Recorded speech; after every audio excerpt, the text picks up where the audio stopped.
A series of bombings rock cities from New York to Miami. Embassies are attacked. Businesses are destroyed. Cuban Americans are gunned down by assassins. Deep within the U.S.-Cuban exile community, a mysterious group emerges to take credit for the violence. A terrorist group known as Omega 7.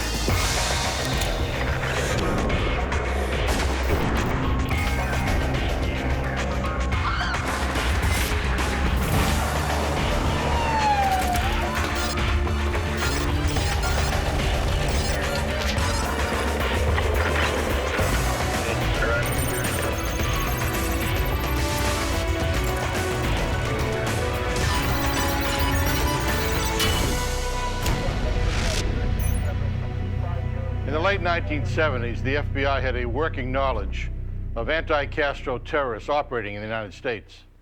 But then a new group appeared, more violent and aggressive than their predecessors. I'm Jim Kellstrom, former head of the FBI's New York office. All agents had to go on was a series of chilling phone calls, a mysterious voice, and the threat of more violence. FBI field officers from New York to Miami coordinated their efforts, determined to catch the vicious killers.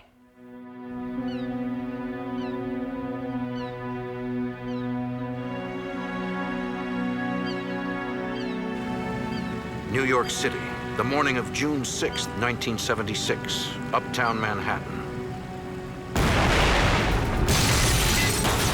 A massive bomb detonates at the Cuban mission to the United Nations. New York police and the FBI rush to investigate the explosion. I could actually hear the bombs go off from my apartment. Special Agent Larry Wack lives 3 blocks from the mission. He's on the scene in minutes. The devastation was unbelievable. My first reaction was, there's no way anybody walked away from this thing. And it turned out nobody got injured or hurt. Special Agent Wack examines the entrance of the mission. From the blast pattern, it looks like the bomb exploded directly in front of the door. He notices a security camera mounted overhead. Assuming that the guy walks up and sets it down at the door, he had to be on video. Agent Wack asks a Cuban diplomat for permission to look at the videotape. Videotape from your camera? Told us that we couldn't view it right away and that they would take a look at it and get back to me.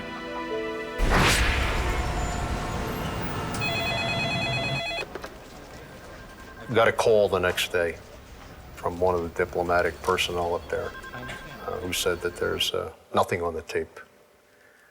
And I said, oh, okay. This is the game we're going to play. It appears that the Cuban officials are keeping the videotaped evidence for their own intelligence, even if it cripples an FBI investigation. It would be nice in a perfect world if they said, look, here's a copy of the tape and you do what you need to do with it. And, you know, we're going to keep the original, but it doesn't happen. A news station provides the FBI with a tape-recorded phone call from a man who claims he belongs to an anti-Castro organization that bombed the Cuban mission, Omega 7. We are Omega 7. Thank you. The FBI has never heard of Omega 7. For Cubans fleeing Fidel Castro's brutal regime, northern New Jersey has become a safe haven. It is home to nearly 100,000 Cuban immigrants. We're trying to get information. FBI agents talk with people in the community in an effort to identify members of Omega 7. Getting information from the Cuban exile community was one of the most difficult things we ever ran across. Even if they knew who the guys were, to them, they're heroes. Appreciate it. For the FBI, it's another dead end. Over the next 2 years, Omega 7 strikes targets in New York City again and again. They bomb the Cuban mission twice. Another bomb detonates at Lincoln Center, where an orchestra from Cuba had been performing. In each instance, a representative of Omega 7 calls local news stations to claim responsibility. The terrorist group is on a rampage, but the FBI has few leads. We were coming up with no witnesses. We were coming up with pieces of battery and whatever that wasn't going to pin down anybody. For now, investigators' only solid lead is a mysterious voice claiming responsibility for the violence. To FBI Special Agent Tom Menapace, all the tapes sound like the same person. There were slight variations in tone, but if you listen to them all at the same time, you really picked up kind of a common thread. The caller would identify himself always as a member of Omega 7. Most people pronounced it Omega. There was a distinct Omega with this guy. It was calm, collected. Here's what we did. Here's why we did it. FBI agents in New York and Miami have interviewed dozens of suspected anti-Castro terrorists, but none of the agents recognize this particular voice. The voice was driving us crazy. Nobody's got this voice. We were taking copies of the tapes and playing them with prominent members of the community, and we were basically trying to get a name for that caller. But even those deeply involved in the Cuban community are unable to ID the caller. If there's not that immediate recognition, then a lot of times you get into an area where people are speculating. It's like, gee, it sounds like so-and-so, and you kind of know right there that, you know, they're stretching. Yeah, they're locals. Thanks very much for your help. All right, take care. Thank you. Investigators also play the voice for informants they know have connections to various anti-Castro organizations. No one has any idea who the voice belongs to. Don't recognize anyone. And still, the bombings continue.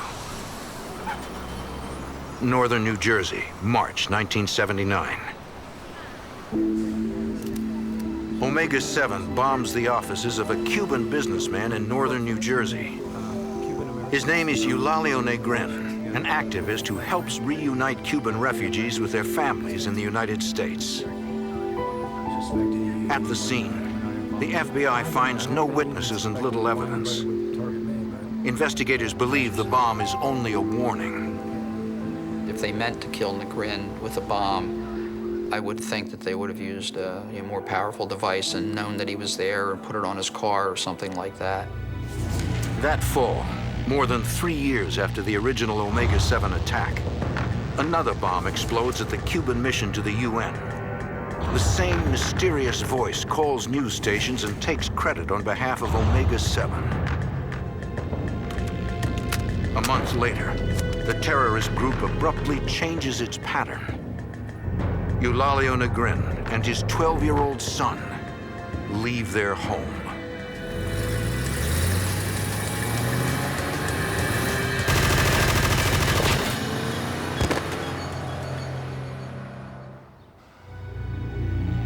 In New Jersey, 2 masked men attack a businessman for trying to free political prisoners in Cuba.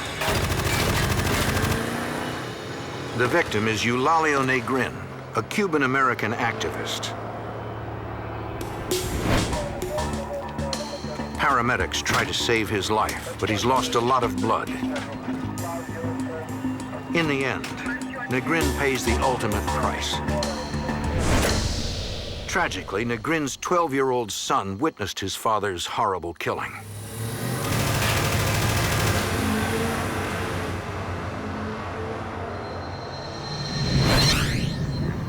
FBI Special Agent Tom Menapace must interview the grief-stricken boy. He was in shock. Basically saw his father get killed. And that's pretty horrible. Special Agent Larry Wack is stunned by the brutality of the murder. There's a lot of unwritten rules out there in the game of cops and robbers and bad guys. Shooting a man in front of his son is not part of the rules. And I found that to be tremendously cold and calculating, and began to realize that we were dealing with some pretty callous fellas. Union City Police recover empty brass cartridges believed to be from the shooter's weapon.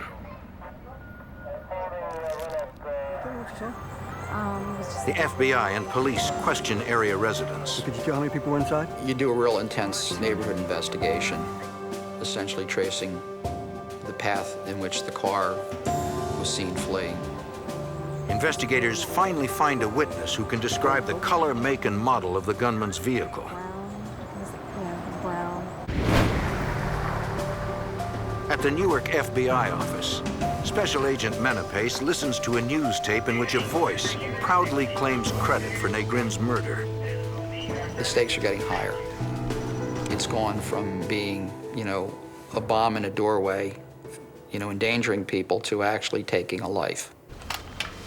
A prominent man has been assassinated in front of his own home.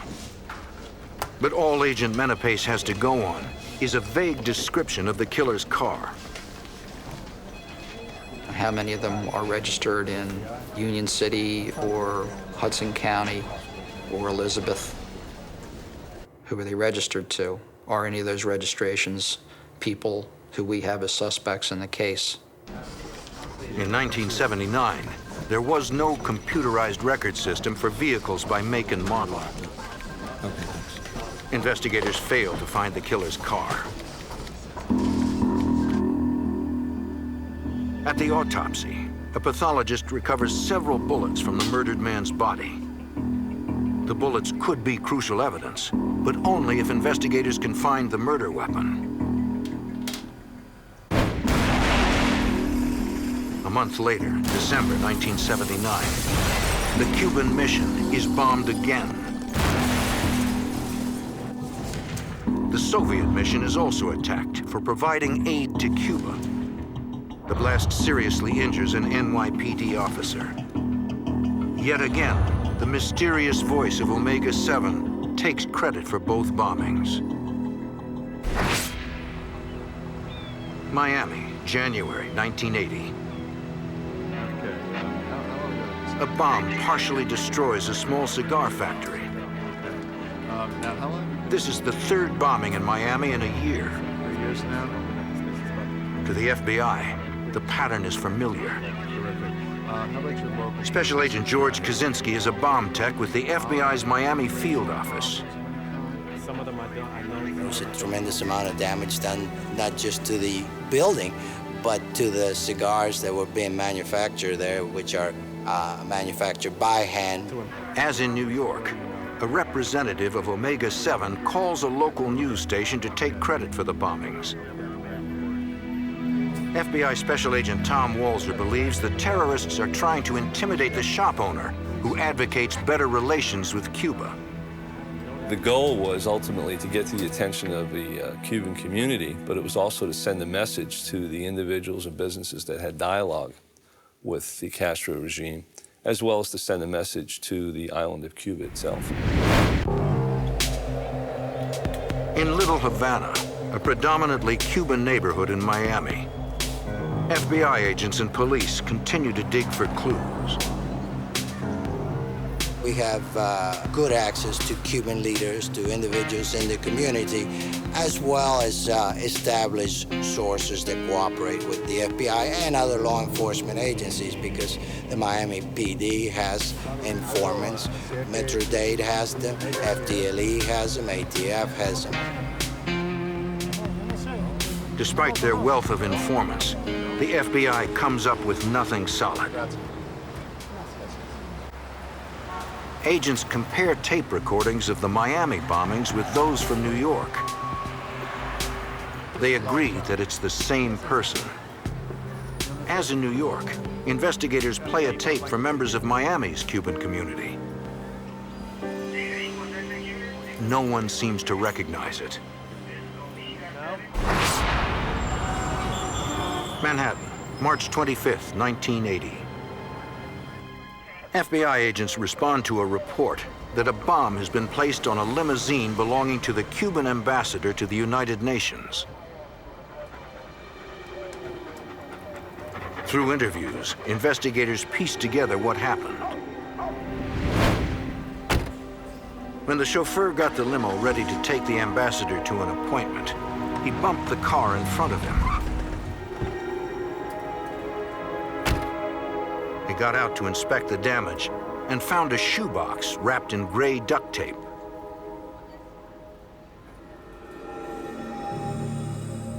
The chauffeur was suspicious. He was aware that the mission had been bombed repeatedly. He put the box in a garbage can away from the mission and hurried inside to call police. When the NYPD bomb squad arrives, the chauffeur shows them where he put the suspicious device. This is it? But the garbage can is now empty. The officers realize the Department of Sanitation has made its regularly scheduled pickup. Pull off the road, stay there. By now, the truck and the bomb could be anywhere in the city. In New York, a chauffeur finds a possible bomb underneath the limousine of the Cuban ambassador to the United Nations. He places the suspicious device in a trash can and calls the NYPD bomb squad.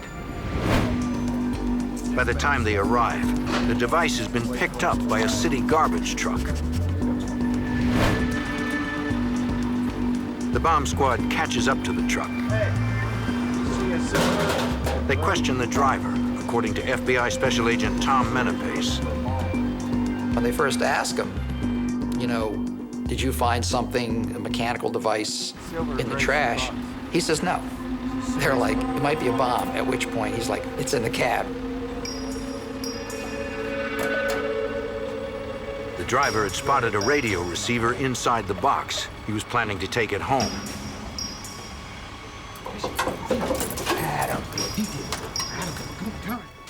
Inside the box is enough C4 explosive to potentially blow up a building. In the lab, an FBI bomb expert examines the device for fingerprints, hairs, and fibers. He finds nothing.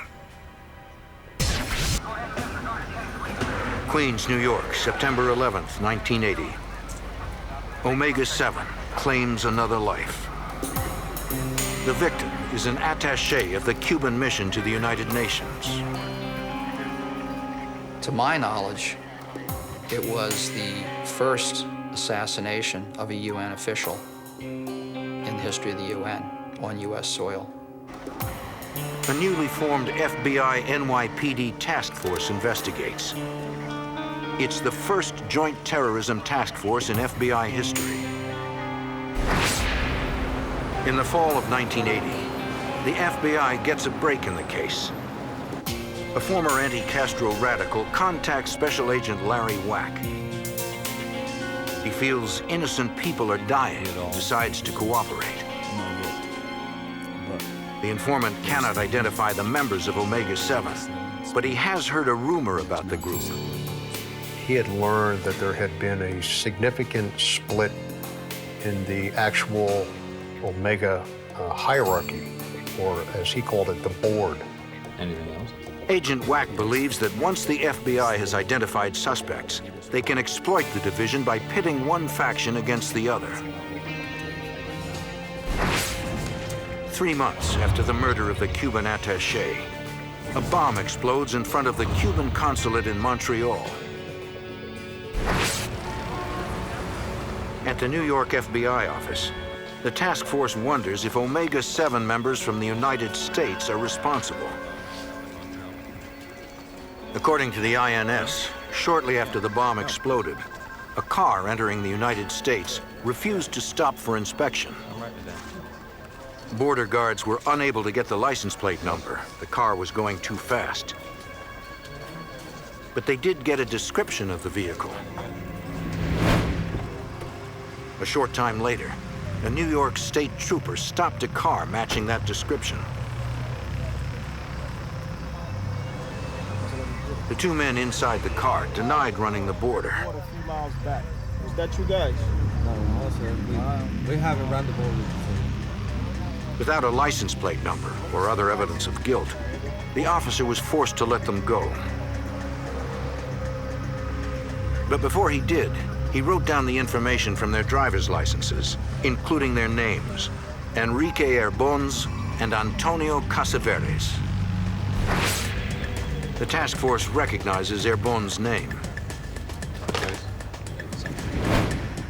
He was known to us as a fanatical, violent exile from Miami.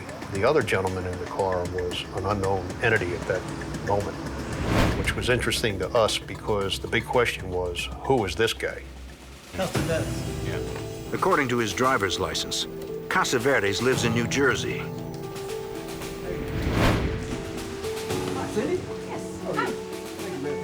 Agent Menapace visits his apartment complex to talk to his neighbors. They tell him Casaveres recently moved to Miami. Menapace plays a tape of the suspect's voice.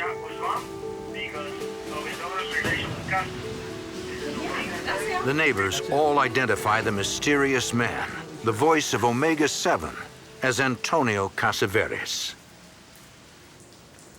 These people who knew him as a nice young guy, they were shocked that I'm sitting there playing these credit-taking calls for them, and they're recognizing the voice on the tapes as someone they know. It's a huge break in the case. The task force immediately gets a subpoena for Casaveres' phone records and begins to analyze who he has been calling. It's like dropping a pebble in the water. The leads go outward because you see who he calls, and then you see who they called. We start to see heavy calling in times, in dates leading up to incidents, and then on the day of the incident, no calls. And then after the fact, calls. From the phone records, the FBI identifies 3 other likely members of Omega-7. They analyzed the credit card records of all 4 suspects. Among the charges are several automobile rentals. The car rentals were really one of the biggest things that really became of interest to us. Agents discover that some of the suspects had rented cars at Newark Airport just before the bombings and could have used them in the crimes. In fact, one man stands out because he had received a parking ticket across the street from the Cuban mission the same day that Omega-7 gunned down the Cuban attaché. His name is Eduardo Mazoras. Miami, September 11th, 1981. A bomb explodes at the Mexican consulate. Omega-7 takes credit. Hours later, a second bomb explodes at the Mexican consulate in Manhattan. Once again, Omega-7 claims credit. Although the explosions are over 1,200 miles apart, Agent Menapace believes it's possible that a single person placed both bombs. One person had the time to fly from Florida to New Jersey or New York and carry out the bombings. Agent Menapace rushes to Newark Airport to check the records of rental car agencies. I just was basically working my way down the line, showing the pictures, asking them questions. At the very last rental car company, Menapace learns he's on the right track. The employee looks at the pictures and he said, "You just missed this guy." Suspect Eduardo Mazoras had just traded in his rental car for a new one. He claimed that the brakes were bad. I said, "Well, where's that car that he just brought back?" And the guy said, "We haven't touched it yet." I said, "Don't touch it." I said, "He has one of your cars now." The man said, "That's correct." Agent Menapace knows it's a huge break. I had the car at the curb that I believe he'd used in the bombings. I had a hard suspect in Omega 7, renting the car just before the bombings in New York and a couple hours after the bombings in Florida. Agent Menapace asks investigators to meet him at the rental agency. Rental car place that I responded to. Time is of the essence. The FBI must stop Omega 7 before the terrorists strike again.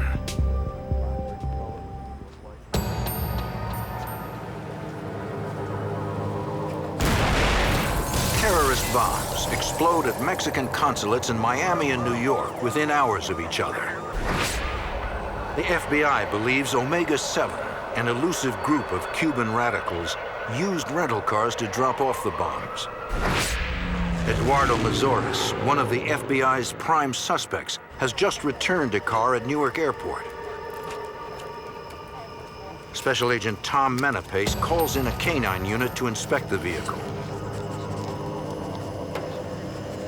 The dog alerts on the trunk, the indication being that there was bomb residue in the explosive residue in the trunk of that car. Investigators know that Mazoras has rented another car. When he returns it, agents are waiting for him. How you doing, sir? Good, Horn. Mazoras is surrounded by FBI agents disguised as customers and rental car employees. But with only circumstantial evidence, they decide to surveil him rather than arrest him. I immediately recognized him. He looked just like his picture. Agent Menapace follows the suspect on a shuttle bus to the terminal. I'm just another traveler waiting for a shuttle bus to go to the terminal, and I'm going to stay with him as closely as I can. I'd like to buy a one-way ticket to Miami. Menapace watches as Mazoras gets in line to buy a ticket. And I'm maybe 3 or 4 feet behind him. I'm as close to him without burning the surveillance as I can. And what's your name? He uses a false name. He uses the name A. Medina. M-E-D-I-N-A. There's your ticket, sir. And he buys a ticket to Miami. As the suspect heads for his gate, Agent Menapace rushes to notify the FBI field office in Miami. In Miami, FBI agents follow the suspect from the airport through the narrow streets of Little Havana and eventually to his house. The Miami field office obtains a warrant to wiretap Mazoras' phone. Special Agent George Kaczynski. We monitor 24 hours a day, and it's very consuming. It takes up a lot of man hours and a lot of personnel, and obviously they had to be bilingual.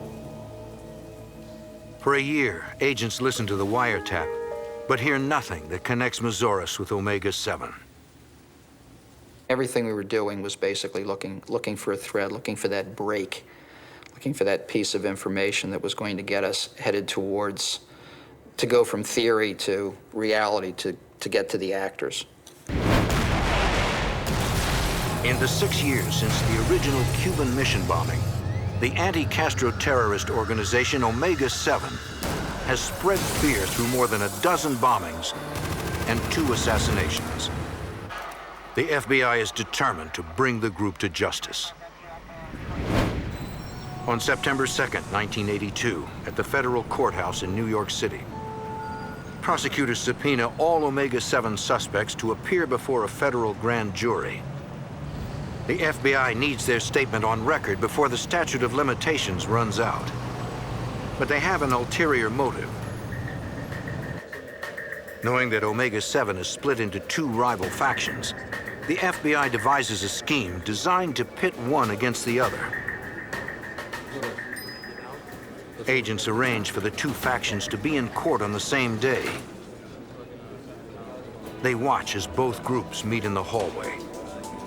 It was evident to me in the courthouse when we were all there on the same floor that there was a lot of friction going on between him and them. There was a lot of animosity there. Agents want each faction to worry that the other faction may be cooperating against them. it could prompt some of them to make a deal. They certainly knew what they'd done, and they certainly knew who the members of the group were. And the fact that they're all there and we're all there is telling them, you know, without coming right out and saying it, the game's over. We're closing the circle on you guys. Most of the suspects assert their Fifth Amendment rights and refuse to testify. Only Eduardo Mazoras takes the stand. He denies everything. But 2 weeks after the grand jury confrontation, Agent Wack returns to his office to find a message from Eduardo Mazoras. Agent Wack returns the call immediately. He basically said, I want to come up to talk to you. Well, obviously, I'm not about to turn down that offer. So I said, well, when would you like this to be? And he said, well, I'm going to arrive within the next couple of days, and I'll reach out for you then, and we'll arrange to meet. Fine, I'll be waiting for your call.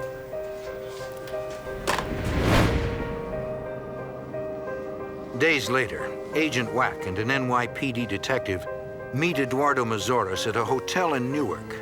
Heard you got some information for me. He was very well-groomed, and you'd think you were sitting there talking to, you know, a New York City businessman about a deal coming up that was not really a big deal, at least in his eyes. Eduardo Mazoras tells them that he's come to negotiate with the FBI on behalf of Omega-7's leader, Omar. Omar's a little concerned that the FBI is getting close. Not just New York, but Miami, Newark, and everybody else that's participating in this thing. Mazoras says he's willing to tell them all about the crimes committed by the other faction, but only if the FBI promises to leave Omar's faction alone. Agent Wack asks to meet Omar in person. Mazoras tells him it's impossible, but he agrees to meet again the next day.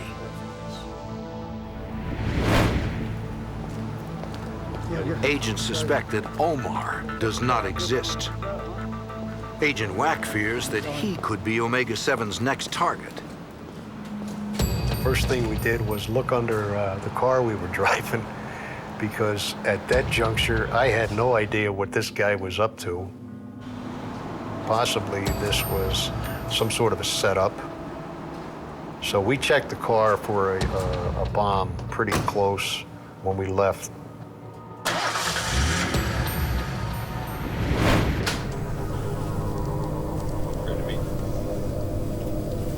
The next day, investigators meet with Eduardo Mazoras for a second time.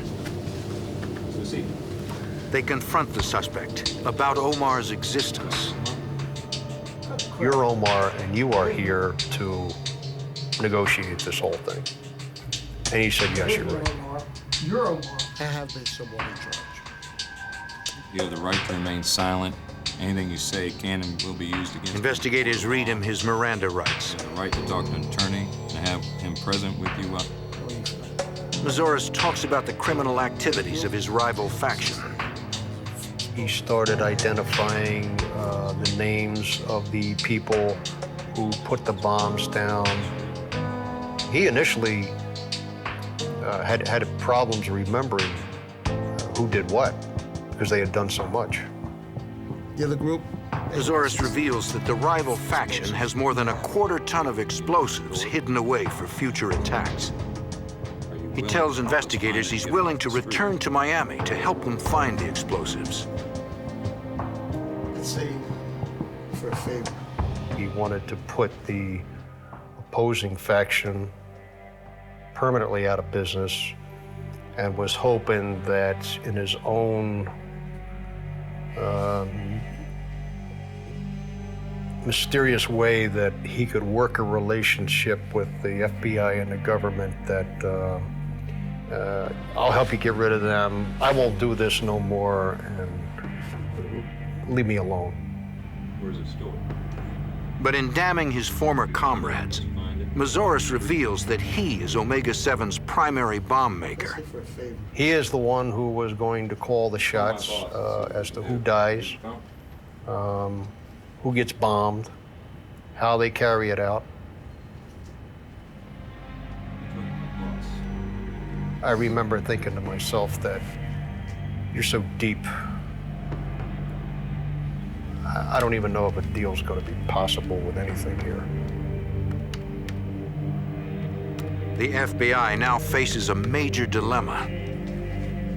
Mazoris is a confessed terrorist. They can either arrest him, or they can take him back to Miami to find the explosives. The decision rises through the ranks of the FBI and the Department of Justice. It went all the way to the director of the FBI, whether we were going to make this trip to Miami. The director of the FBI declares that saving lives is paramount.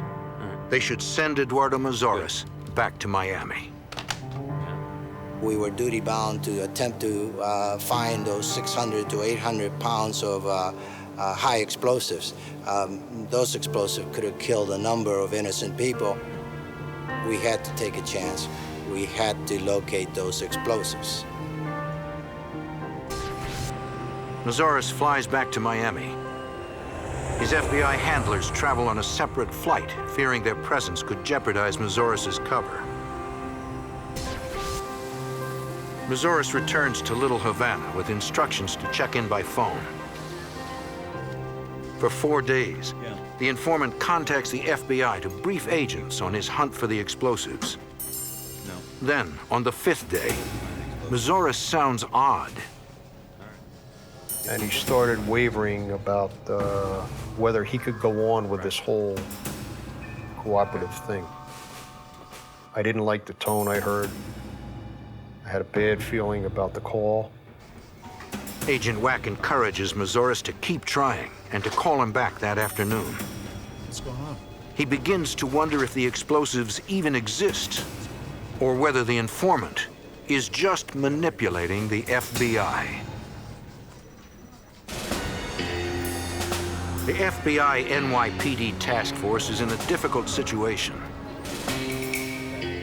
They have released an informant, confessed terrorist Eduardo Mazoris, who claims he can lead them to a quarter-ton of explosives. But now agents begin to doubt his intentions. The informant is acting strangely. Special Agent Larry Wack anxiously waits for the informant to call. Hello? He said, Yeah, hi. I'm sorry, but I'm not coming back. He said, I gotta go, and there was a click on the other end of the phone. For the task force, it's a worst-case scenario. Special Agent George Kaczynski of the Miami field office now has a terrorist loose in his city. We were devastated, and then we had to regroup and say, okay, now we have to find him. Armed with federal warrants, the FBI finds and arrests Mazoris's colleagues. Up against the wall, hands on your head. Right hand down. They include Antonio Casavetes, suspected of bombing the Cuban mission in New York City. You have the right to remain silent. Anything you say can and will be used against you. FBI agents search for Mazoris in Cuban communities in Miami and throughout the United States. FBI Special Agent Tom Walzer. He was out there as a fugitive on lam. He had been identified, but he was still in charge of the group. 2 weeks later, Special Agent Larry Wack receives an unexpected call. FBI. It's Mazoris. And I was shocked. I was absolutely caught off guard with this phone call. And basically, he starts apologizing for taking off. And I think he felt truly bad that he ran out on us. And when he said he was sorry, I really believe he was. All right. But he was also calling because he was trying to find out, what are you guys going to do with these other guys who did the murders and so on and so forth? And where is that going to leave me? Meet you. Agent Wack devises a plan to trap the fugitive. Call me at home. He tells Mazoris to call him at home. I gave my home phone number with instructions that if he had to call again, call collect. Call me later at my home. I didn't want to have him in a phone booth calling and all of a sudden run out of quarters and have to hang up. All right.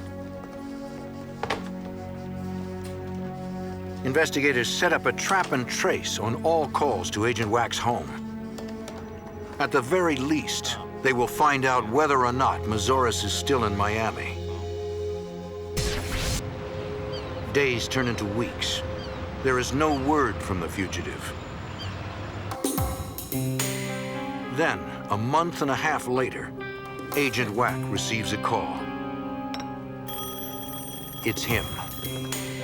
I had to have my wife find a neighbor who was awake at 2 in the morning, use their telephone to call the New York FBI office to make notifications down to Miami and to Miami Telephone Company.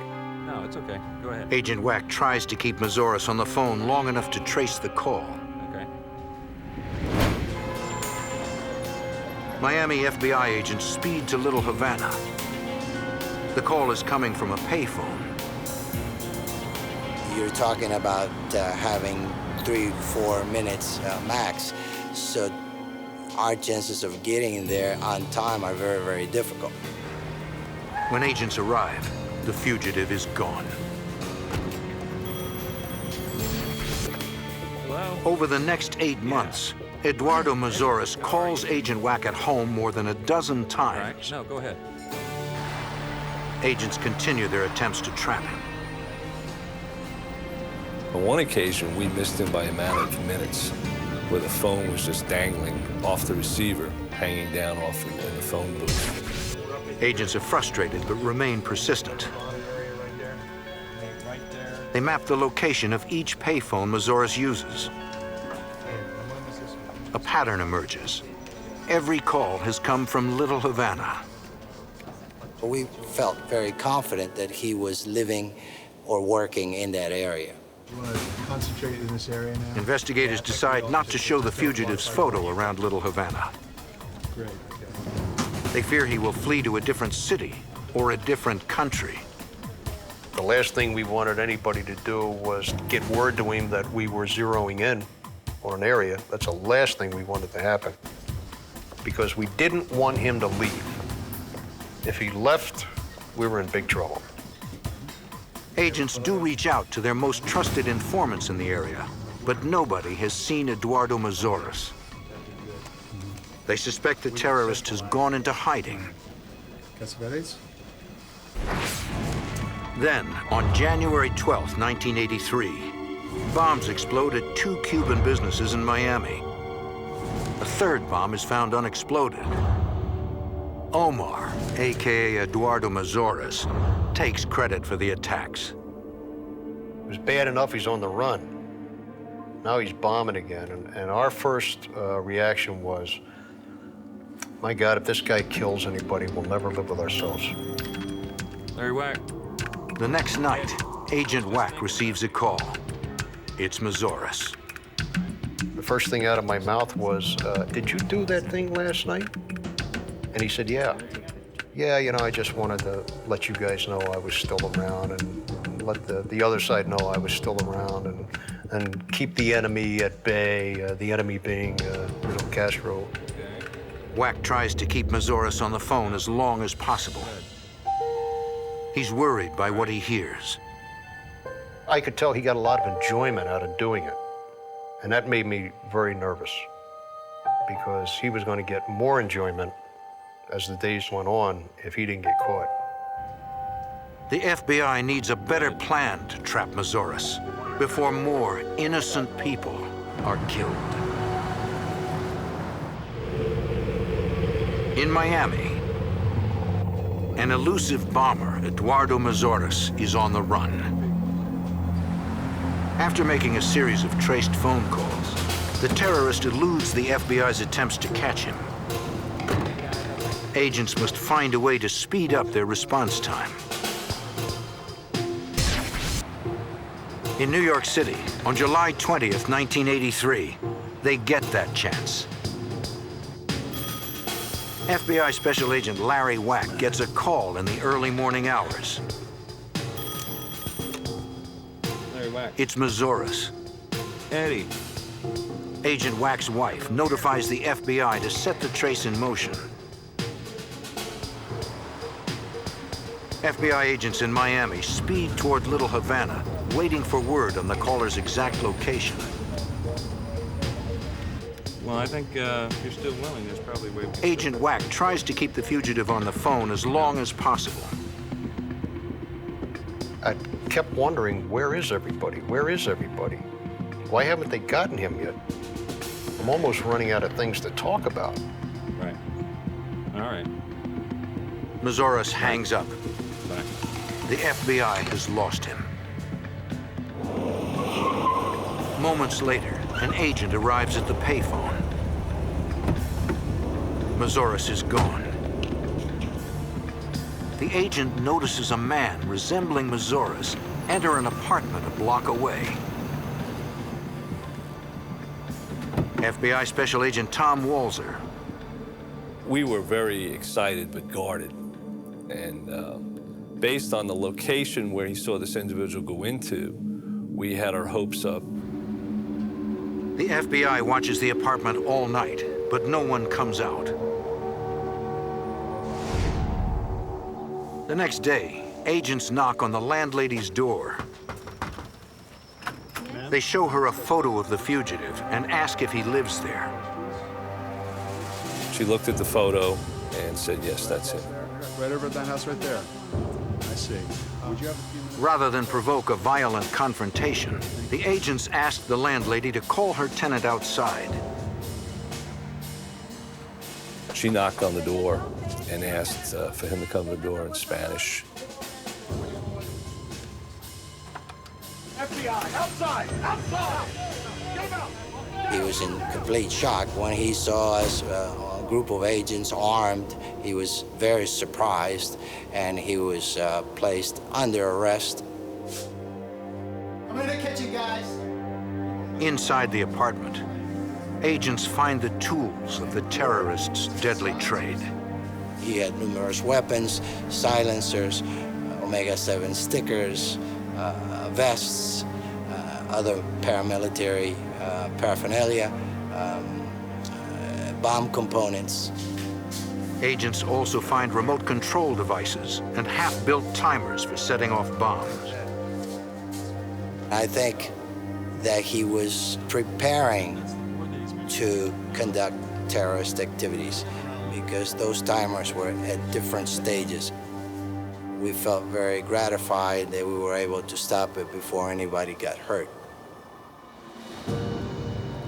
The federal jury convicts Eduardo Mazoras of bombings, conspiracy, and the murder of the Cuban mission attaché. He is sentenced to life in prison.